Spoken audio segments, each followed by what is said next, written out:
Saudara-saudari yang dikasihi Tuhan, kadang-kadang saya suka membuka kembali buku catatan harianku dari waktu-waktu lalu, membaca dan merenungkan kembali pengalaman-pengalaman dengan sudut pandang yang baru. Ingatan saya disegarkan kembali pada pengalaman tertentu, baik itu manis maupun pahit, latar belakangnya, dan apa tanggapanku terhadap peristiwa itu pada waktu itu. Kadang-kadang saya merasa lucu karena begitu naif dan sempit sudut pandang dan tanggapanku.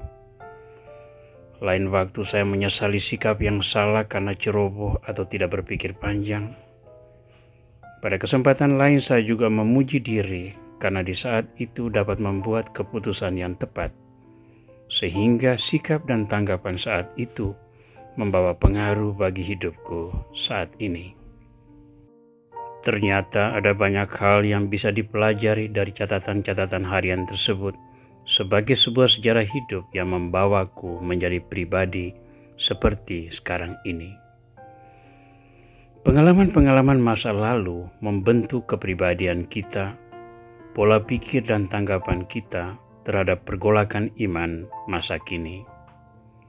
Masih dalam terang sukacita Paskah, refleksi kita pada episode ke-163 ini mendalami pengalaman para rasul yang dibentuk Tuhan untuk menjadi utusannya di masa depan.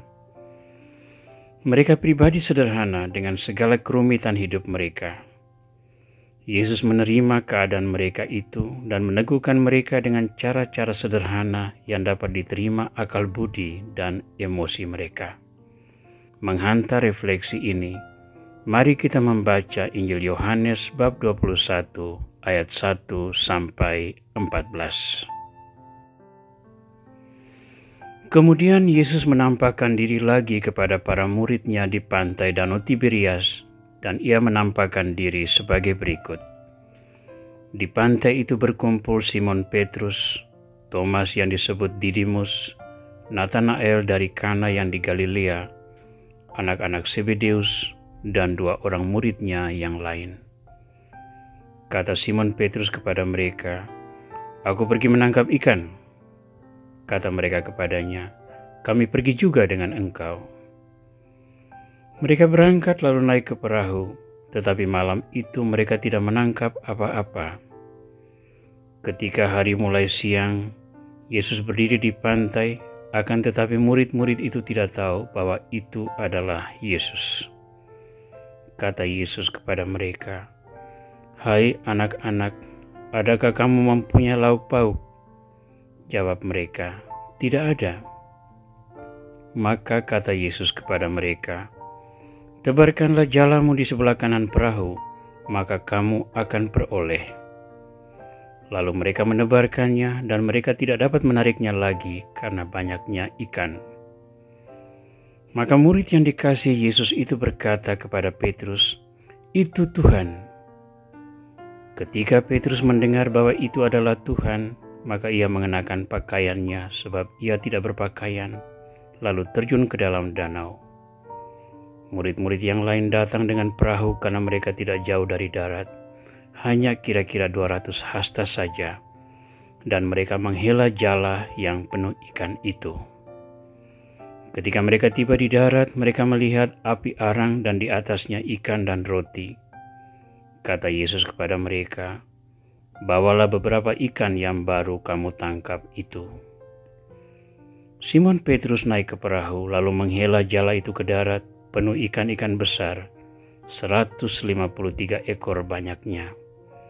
Dan sungguh pun sebanyak itu, jala itu tidak koyak. Kata Yesus kepada mereka, "Marilah dan sarapanlah." Tidak ada di antara murid-murid itu yang berani bertanya kepadanya, "Siapakah engkau?" Sebab mereka tahu bahwa ia adalah Tuhan. Yesus maju ke depan, mengambil roti dan memberikannya kepada mereka. Demikian juga ikan itu. Itulah ketiga kalinya Yesus menampakkan diri kepada murid-murid-Nya sesudah ia bangkit dari antara orang mati. Saudara, Para murid kembali ke Galilea sesudah peristiwa tragis kematian Yesus yang membuat mereka kehilangan pegangan hidup. Ketika datang kabar tentang kebangkitan, mereka juga tidak kuat menerimanya. Namun mereka menuruti pesan Yesus agar kembali ke Galilea. Ketaatan itu membuat mereka menerima karunia besar. Yesus menampakkan diri kepada mereka di pantai Danau Galilea. Pertemuan dengan Yesus di tempat itu mengingatkan mereka akan titik awal panggilan mereka. Satu peristiwa unik yang meyakinkan mereka adalah ketika terjadi mujizat menangkap ikan dalam jumlah besar. Injil Lukas bab 5 ayat 1-11 menampilkan kisah yang ditutup dengan kesimpulan bahwa sesudah menyaksikan mujizat itu, mereka meninggalkan segala sesuatu dan mengikuti Yesus. Dari titik tersebut, mereka mengembara bersama Yesus, menerima pengajaran baru, menyaksikan mujizat-mujizat, menolongnya dalam pelayanan orang banyak, dan sebagainya. Tetapi semua kisah indah itu terhempas di Yerusalem oleh pengadilan dan hukuman mati Yesus. Yesus yang dikagumi dan diharapkan menegakkan kembali kejayaan Israel. Iman itu hancur. Bagaimana mereka dapat menjadi pewarta kerajaan Allah di masa depan sesuai kehendak Yesus? Yesus sendiri melihat bahaya kehancuran iman itu. Ia menampakkan diri untuk menyelamatkan iman yang goyah. Sedikit demi sedikit, Yesus membangun kepercayaan diri mereka. Di pantai Danau Galilea, Yesus menggugah romantika pertemuan masa lalu itu dengan mengulangi mujizat yang sama, penangkapan ikan. Peristiwa itu memiliki beragam makna. Kita dapat melihatnya sebagai akhir satu periode dan awal dari periode baru. Ibarat spiral, lingkaran lama ditutup dan bergerak menuju era baru dengan daya iman yang sudah dibaharui. Kita juga bisa melihatnya sebagai simbol peranan baru sebagai penjala manusia. Seperti jala yang ditebarkan menjaring banyak ikan, demikian juga jejaring pelayanan yang ditebarkan akan menyelamatkan banyak jiwa. Prasyaratnya hanya satu, yakni percaya dan taat pada kehendak Tuhan. Itu Tuhan, kata murid yang dikasihi Yesus. Mata imannya peka terhadap pesan Tuhan, karena cinta Tuhan melimpah di dalam hatinya. Maka pengalaman biasa itu pun sanggup menghantarnya untuk mengenal Tuhan.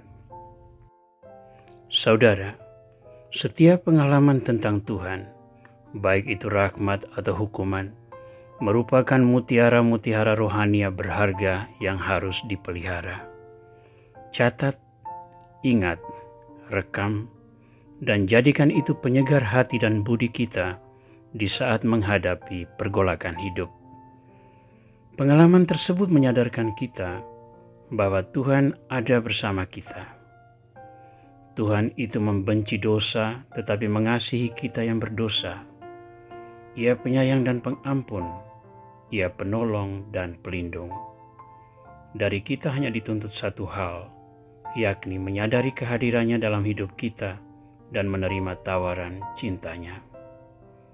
Itu Tuhan, kata murid yang dikasihi Yesus. Di mana? Tuhan ada dalam pengalaman hidup kita. Tuhan ada dalam kebersamaan kita. Tuhan ada dalam pelayanan kita.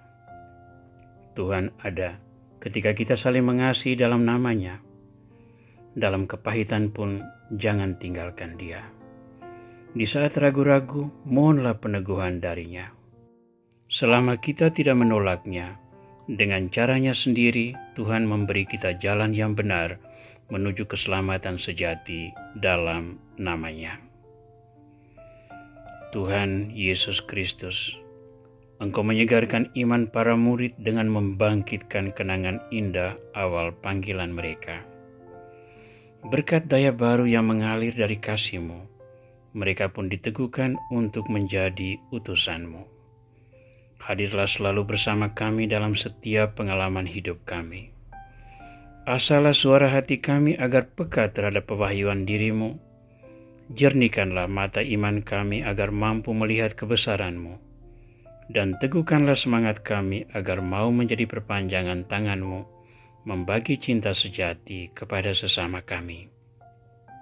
Kiranya kerajaan-Mu tegak di dunia dan menghantar banyak orang menuju kemuliaan sejati. Amin.